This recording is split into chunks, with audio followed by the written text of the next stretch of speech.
جيروم مدير مبيعات في شركة يخوت في مدينة نيس الفرنسية. جيروم لو ركزت معاه شوية هتكتشف انه في وقت فراغه بيشتغل رائد فضاء وبطل كاراتيه وصاحبته ملكة جمال العالم. جيروم كذاب. هنا مثلا بيكلموه من الشغل، قال لهم مش هقدر اتكلم، في ماسورة ضربت في البيت والبيت هيغرق، انا اسف مش هقدر احضر الاجتماع لاني هتبرع بعفش البيت. ابوه بيستناه يجي، قال له الكاوتش نايم. بيكلموه من الشركة، انا علقت في الزحمة. وصل الشركة اللي بتجهز نفسها عشان تكسب اتفاقية مع شركة روسية. جيروم عنده مساعد اسمه اتيان. جيروم قال له انا هجيب مترجمة، بس المساعد كان فاهم انه بيكذب ولازم هو اللي يجيب المترجمة، وكان باين عليه قرفان من كذب جيروم. جيروم راح عند المديرة اللي حاول يقول لها سبب التأخير، بس قالت له ارحمني ما تقولش حاجة. جيروم مع انه الكل فاهمينه وعارفينه كذاب الا انه خبير في التعامل مع الناس، زي الزبون اللي ساب الشركة وشاف شركة غيرها. كلم الراجل، ازاي تعمل كده؟ انا عملتك زي اخويا واديتك خصم وانت خدعتني، مش مشكلة انت زي اخويا، وقفل السكة. الزبون كلمه بعدها بثانية وقال له انا معاك.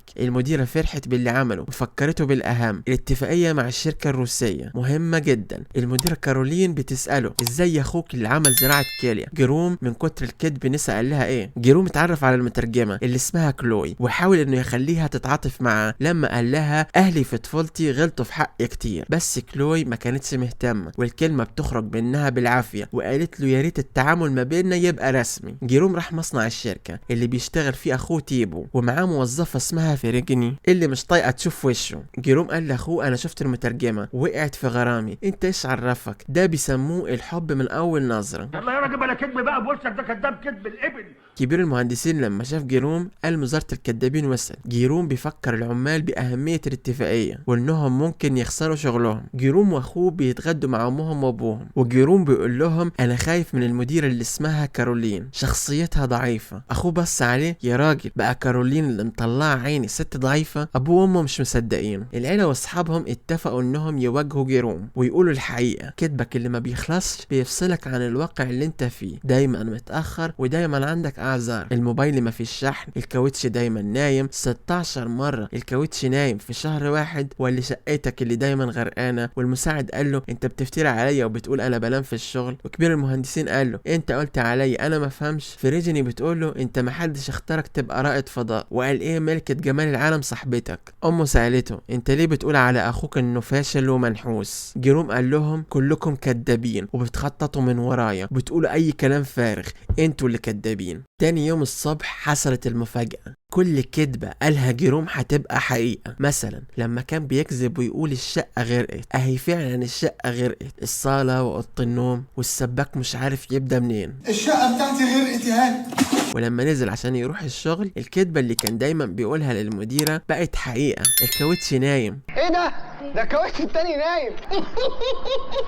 ولما وصل المكتب المترجمة اللي امبارح ما كانتش بتعرف تتكلم وخجولة دلوقتي بقت صريحة. ولما قابل رجل الأعمال الراجل هزقه لأنه اتأخر كتير، ولما حاول يضحك عليه بكلمتين حلوين الراجل ضحك عليه. ومساعده اللي كان بيفتري عليه ويقول عليه انه بينام في الشغل بقى ينام وهو واقف. فاكرين لما كذب وقال المديرة شخصيتها ضعيفة؟ اهي فعلا بقت ضعيفة، اتخبت في الدولاب مش عايزة تقابل رجل الأعمال. جيروم كلم كلوي وقال لها مين اللي سايق العربية؟ قالت له تيان، وبسرعة لحقهم ولقى تيان نايم عند الإشارة. ولما وصلوا مصنع اليخوت خدوا الراجل في جولة في المصنع. الراجل سأل كبير المهندسين اللي بقى حمار ومعرفش يجاوب. ولما جاء وقت النضارة الافتراضية تيان نام والجولة فشلت، ورجل الأعمال ساب المصنع وهو زعلان وبيتخانق مع كلوي. جيروم وكلوي ومعاهم المديرة قدروا يقنعوا رجل الأعمال يديهم فرصة تانية. جيروم متوتر ومش قادر يمسك نفسه ومش لاقي تفسير للي بيحصل. كلوي قالت له انت لازم تهدى، وراك اتفاقية مهمة للشركة، ايه رأيك لو تشوف واحد اعرفه اسمه جاك بيشتغل اخصائي نفسي بس دلوقتي بيشتغل في الجبنة. جيروم قال لي جاك انا في بعض الاحيان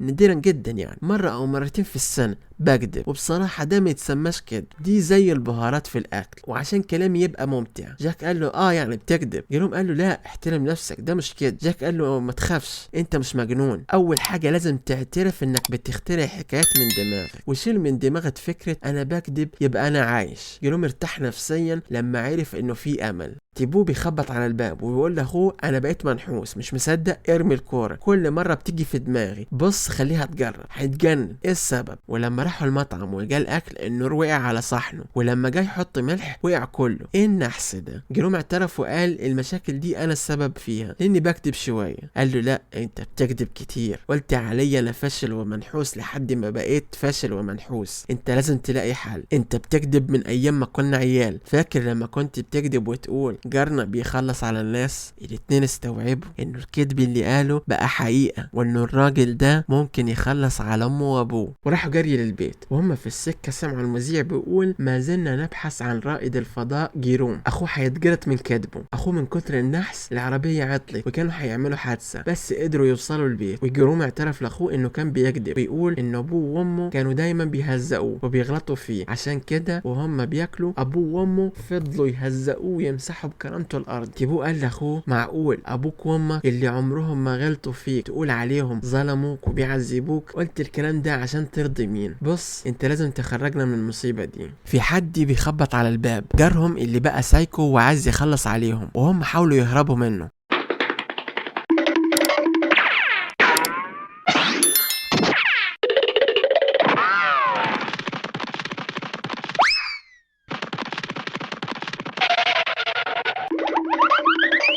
اخوه منحوس وجيروم بيضرب في الراجل وخلص عليه، بس اخوه النحس فضل معاه لحد ما جت سكينه في صدره وراح المستشفى. جيروم اعترف لكلوي انه كان طفل سعيد واهله عمرهم ما غلطوا فيه. انا اسف انك كدبت، الحكايه بدات معايا وانا عمري 8 سنين، لعبنا ماتش كوره وخسرنا 8-1، بس قلت لابويا اني جبت 4 وقال لي انا فخور فيك. انا حبيت الشعور الجميل ده. بعدها جيروم فهم انه لما قال الحقيقه ارتاح وحس بشعور جميل. كلوي قالت له روح عند كل حد كدبت عليه وقول لي الحقيقه. جيروم اعتذر لاخوه اللي غلط فيه كتير. بعدها ابوه وامه رجعوا يعاملوه باحترام، وبعدها اخوه خف ورجع البيت. المديره كارولين قالت لهم رجل الاعمال مش هيمضي معانا، وهنا كلوي قالت لها انا فاهمه كل حاجه، انت خدتي رشوه وانت كنت عارفه من البدايه انهم مش هيمضوا معانا. سالوها خدتي كام؟ قالت 400,000. جيروم قال لها كدبتي ليه؟ كارولين قالت له مفيش حد غيرك يسالني السؤال ده. تيبو وقف مع اخوه اللي اخيرا بقى يقول الحقيقه، بس في مشكله انه كلوي ما بتحبش جيروم وهو بيموت فيها. بعدها سابته ومشيت. ابوه قال له اللي بيكذب على الناس هيجي يوم وحد يكذب عليه، مش مشكله، اهم حاجه ما تفقدش الامل. جيروم قال لهم انا هقدم استقالتي وارتاح. تيبو ساله كلوي راحت فين؟ جيروم قال له دي رجعت باريس وبترجم للسياح. فريجني لما شافت جيروم بيقول الحقيقه اعترفت لتيبو انها بتحبه، بس قالت انا مجنونه وبعت تامين الحياه واشتريت فيه عربيه بورش وعملت حادثه، بس انا بحبك. وفي حاجه تانية، انا شفت ارنب ولحقته وخلصت عليه، ما تخافوش ما كلتوش، انا مش سايك بس عشان اتبسط. ونزلتها على انستجرام وجابت لايكات كتير. بعد 6 شهور جيروم قابل مضيف وافتكر انه عمل خدمة كبيرة لرجل اعمال مهم جدا، وطلب منه انه يكلم اصحابه من رجال الاعمال انهم يمضوا مع الشركة، وبكده انقذ الشركة من الافلاس واخوه هياخد ترقية، وهو رد جزء صغير من جمايل اخوه اللي فضل مستحمله سنين طويلة. جيروم قاعد مع السياح في المركب اللي فيها كلوي، اتفاجئت لما شافته وقال ممكن اقول كلمة؟ اول مرة قابلت كلوي كانت قبل سنة وقضيت معاها يومين بس ما نسيتهاش ودايما بفكر فيها. كلوي قالت انا فرحانه قوي اني شفتك وانا فضلت افكر فيك. وكانت الفضاء الفرنسيه لسه بتدور على جيروم. ما تديني لايك يا اخي.